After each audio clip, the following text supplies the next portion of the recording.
Buckle up, guys. Today we're kicking off in Florida with a sovereign citizen who thinks if he just says UCC and allegedly enough times, he'll unlock diplomatic immunity. Mr. Fox's entire strategy is confusion, claiming he doesn't understand the charges while offering zero legal substance. The judge sees through it instantly and isn't in the mood. With dry sarcasm and no tolerance for games, he raises the bond and keeps it moving. When he says, crap in one hand, hope in the other, you know this courtroom isn't a joke. Fox came armed with buzzwords. Too bad reality doesn't care. Hope is not a legal defense. And neither is pretending to be clueless. State your name, sir. Mr. Fox, before the court trial of possession of paraphernalia and a no valid driver's license. You understand the charges? Understand what you're charged with? No? No. No. She doesn't understand. Allegedly, you had methamphetamine on or about your person, and allegedly, it may have been contained within something that qualifies, aka a clear plastic bag, that qualifies as paraphernalia in the state of Florida. And allegedly, you were operating a motor vehicle without allegedly having a driver's license. You understand that? I understand the driver's license, yes, sir. Okay, well, Possession. I didn't say it was yours. Did I say it was yours? I said you've been charged with. Right. Nobody's asking if you did it. I'm just asking if you understand what the charge is. Yes or no? No, sir. Okay, then we'll bring you back tomorrow when you understand. I was hoping I'm not from this state. This county. If I can just resolve everything today. You got a parole hold. You wouldn't get out anyway. You got nowhere to go, man. So, do you understand the charges against you or not? I understand they charging me with it, yes, sir. That's all you got. See how easy that is? I don't know why why do we have to go back and forth It's about not it? easy when you're in my shoes, sir. It's easy it's a yes or no question. Do you understand? I don't agree to the Nobody's contract. asking you to admit to anything. I just need to make sure you understand the charge. I'm a private citizen, sir. I'm shocked Under you're UCC bubbles. Oh, UCC? Oh, I love it. A sovereign. Alright guys, our next stop is Washington, where a man with a voice straight out of Sesame Street refuses to give his legal name and claims the court lacks jurisdiction. He babbles about consent and tries to opt out of the legal system like it's a gym membership. The judge remains completely unfazed, setting a hearing without missing a beat. You can almost hear him Googling phrases mid-hearing, hoping something sticks. This isn't legal defense. It's sovereign improv theater. He thinks by saying nothing, he wins everything. But silence isn't strategy, it's surrender. And the bench warrant is already writing itself. Crap in one hand, hope in the other, and see if that helps. Bond set at 5,000 on the meth, 1,000 paraphernalia, 500 on the driver's license, which oddly enough, the Supreme Court said you do need to drive. Court date is February the 17th at 9 o'clock, but you're not going anywhere because you got that probate or that parole. Step to your right to the T. Mr. Fox, when you sue me, make sure you spell it with 2 N's. I want to make sure that the AG's office gets involved. You don't have to worry about that, sir. I'm peaceful. Sign where the light is for your copy of that. It's off the 11 o'clock calendar. Mr. Calzada, could you please turn on your video for me?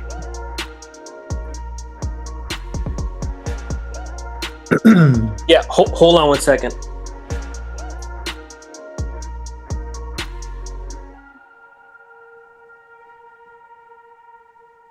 All right, good morning, Mr. Calzada. You're here for arraignment, so could you please tell me your full legal name?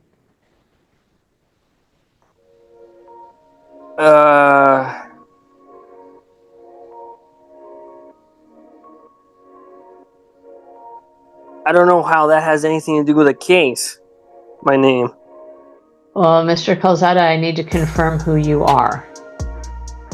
So could you please Here I tell am. me? Well, I'm here please tell me physically your- present, right? Mr. Calzada, could you please, what is your first name? My first name? Well, It could be anything, right? I could change my name at will, right?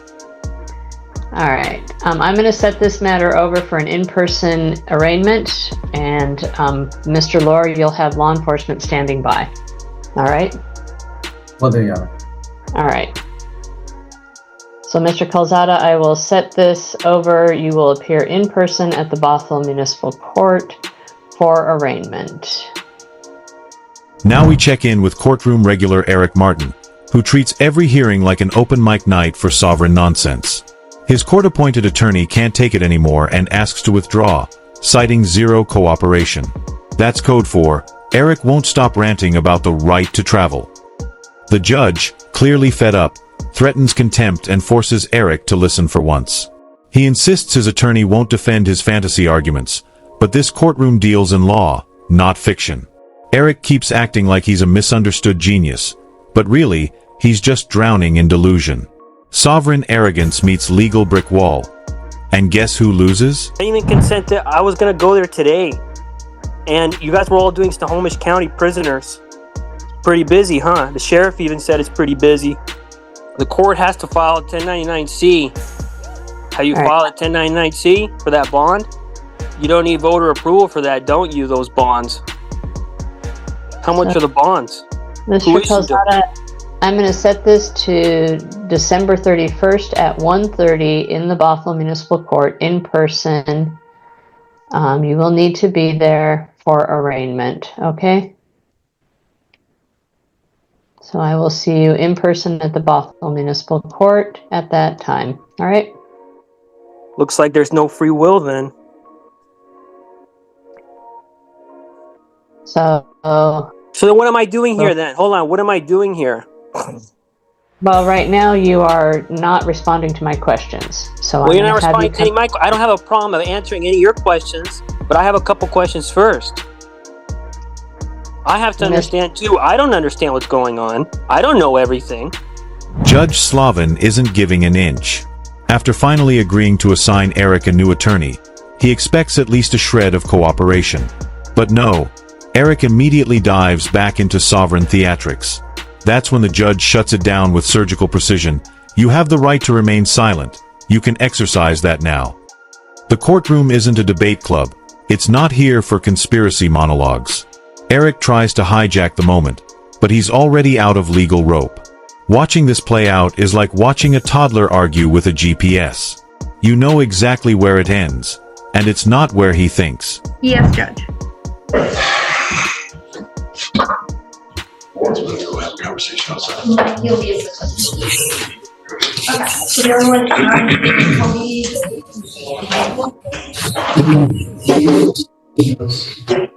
All right, today is the date and time set for a hearing in this matter with regard to a bond violation.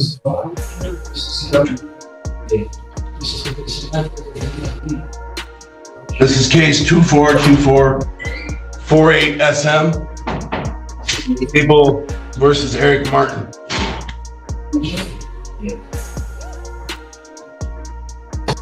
Everybody hear me? yes. Good morning, Judge. Donna Sub on behalf of the people, P87439. Morning, Your Honor. James Gazicki on behalf of Mr. Martin, Your Honor. I have a motion to make. All right, go ahead. Your Honor, I was making a motion to withdraw. I've had contact with Mr. Martin before in other matters, and there's no attorney-client communication in this matter.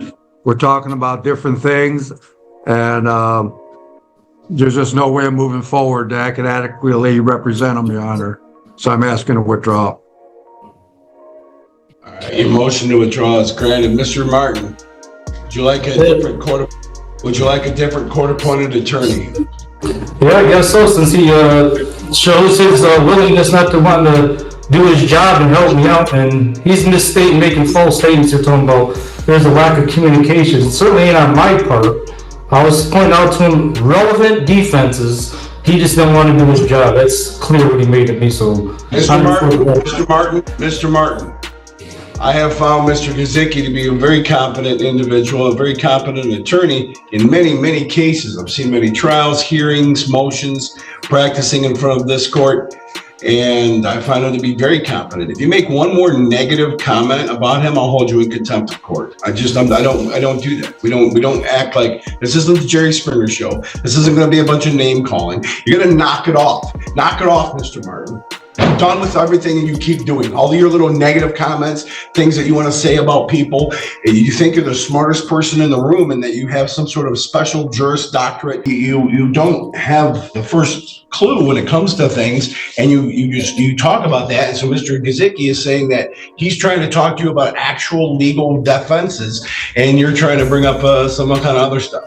And so I'm going to grant his motion. All I asked you was this. I didn't ask you to give me a commentary about Mr. Gizicki or what you think he can do, because I've always seen him to do his job every single time he does a file. What I want to know is, do you want another court-appointed attorney, or are you representing yourself? That's it. It's a simple question. Answer simple questions. That's what you needed to start doing, is answering questions. Yep, one other attorney, but I want to state also that if it was recorded, it would support my allegations. Boom, time out. Nope, not hearing it. The question is this: do you want another court-appointed attorney? So you're either going to say yes, court-appointed attorney, or represent yourself. What is your answer here today? Because there's only two possible answers here. You either get another attorney, or you can represent yourself if you like. Or if you want to hire your own attorney, you can do that. So there's three things. Are you going to get one appointed, yourself, or retained? Those are the three possible answer choices. What are you going with? Yes, another appointed one, but without. All right, there you go. Don't need any more commentary. Don't need any more commentary about it. You have a right to remain silent. You can exercise that right now. So we're going to appoint another court-appointed attorney to you. And the individual who was here as your attorney during your trial, you seem to get along pretty well with him. You want me to reach out to see if he's available? I don't know who you're referring to. The guy who was here at your trial. I don't know his last name. Oh, he's on the other trial. Yeah, the other trial, not this case. This is the misdemeanor domestic violence case. I'm talking about your driving on a suspended license case, restricted. Well, I mean, he did for the most part. I won't say for the most part, maybe for the most part, but there's some things he didn't do neither. He didn't raise my right to travel defense. So yes or no? Yes or no? Is he somebody that you think you can get that you can communicate well with? I guess we'll give him a try. I guess. Yeah. Sure. All right. I'm going to appoint or reach out and see if we can get to see if he's available. So let's appoint. But now, Slayton, I have some questions for you before you move forward. All right. So we're going to set that. We're going to set that for a hearing date, and we'll see you then. Hold on. Over in Michigan, Roosevelt Williams steps up swinging with every sovereign's favorite tactic, quoting completely irrelevant Supreme Court cases. He leads with Department of Labor rulings to justify driving without insurance. The magistrate doesn't flinch. She calmly asks, "How does that apply to your case?" Roosevelt freezes. It's like watching someone try to bluff their way through a test they never studied for. She dissects each claim without breaking a sweat. This isn't just a legal takedown. It's a lesson in how preparation beats parroting. Roosevelt brought YouTube law to a real courtroom. It went exactly how you'd expect. Okay, good afternoon. My name is David Heiss. I'm an attorney magistrate. We are scheduled for an informal hearing in two different cases that arise out of one citation. And those two cases are both entitled The People of the City of Battle Creek versus Roosevelt LaShawn Williams. Is that your name, sir? That is my name. Basically, what happens is you were issued one citation. It had two violations listed on it, so it became two different cases. One with an A and one with a B at the end. But we have one informal hearing scheduled for both of those cases because they both arise out of the same transaction, so to speak. And I guess, Officer Kellums, is there anything before I begin? No, sir. All right. Mr. Williams, you're here because you were issued a citation. And in each of those two cases, so for each of those violations, you have three possible responses to the citation.